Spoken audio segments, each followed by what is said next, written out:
이 박준영 해양수산부 장관 후보자에 대한 야당의 비판도 계속 이어졌습니다. 뭐라고 그랬는지 확인해 보시죠. 얼핏 보아도 수천 점이 넘죠. 저 모든 것이 해명대로 집안 장식이나 가정생활 중 사용한 건 맞습니까? 예, 맞습니다. 그럼 궁궐에서 살았어요? 영국에서? 이 정도 상들리에서 국내에서 유통하는 중고가만 수백만 원대예요. 참사관 시절 지냈던 거처가 100제곱미터예요. 그럼 30평 정도밖에 안 돼요, 공간이.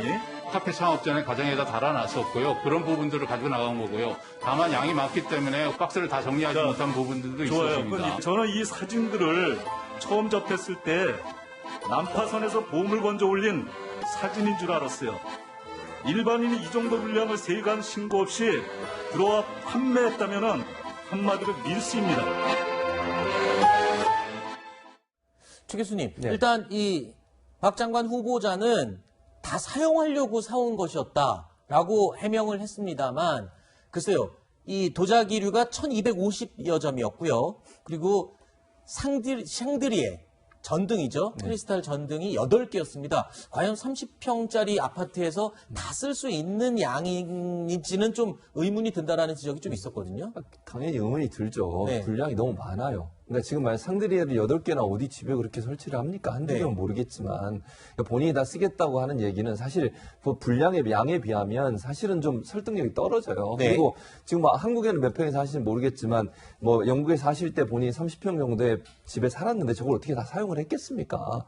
그래서 뭐 어떤 이유로 구매를 했는지 모르겠지만 그냥 집에서 사용하기 위해서 구매했다고 하는 것은 조금 설득력이 떨어진다고 저는 생각하고, 또 하나 이제 문제가 되는 건 들어올 때 그거를 행당이나 이런 걸로 들어온 거잖아요. 또 외교관이기 때문에 외교관이 들어올 때는 세금도 안 내고 그렇게 들어오는, 뭐 저도 미국에 살다 한국으로 이삿짐 보냈습니다만 세금이 면제되는 건 몇 가지 방법밖에 없어요. 나머지는 세금을 또 내야 되거든요. 네. 그런 부분들이 좀 면제된 부분도 있는 것이고, 또 이걸 가져와서 판매를 했잖아요. 네. 그게 또 더 큰 문제고, 저는 이런 문제에 대해서 솔직하게 사과하고 어허. 세금이 만약에 탈세한 게 있으면 다 세금 다시 내고 가상금까지 해서 그리고 사과를 해야 된다고 생각해요. 네. 물론 본인이 직접 연관이 된 이제 부인만의 이제 개인의 문제인지 제가 모르겠지만 네. 저런 점들은 국민들이 볼 때 좀 납득하기 어려운 부분이 분명히 있다. 네. 사과가 필요하다고 생각을 합니다. 자, 박준영 후보자 배우자가 들여온 도자기와 장식품들을 두고요. 과거에 조현아 전 대한항공 부사장 사례와 비교를 하는 기사들도 많이 나오고 있습니다. 조현아 전 부사장은 징역형을 선고받았다는 점이 강조되고 있는데, 글쎄요, 박준영 후보자 배우자의 사례는 조현아 부사장의 사례와는 좀 차이가 있을까요? 어떻습니까? 이제 조현아 부사장하고 이명희 씨 그 어머니가요. 이제 명품 의류 내지는 도자기, 여기도 도자기가 들어가요. 그렇죠.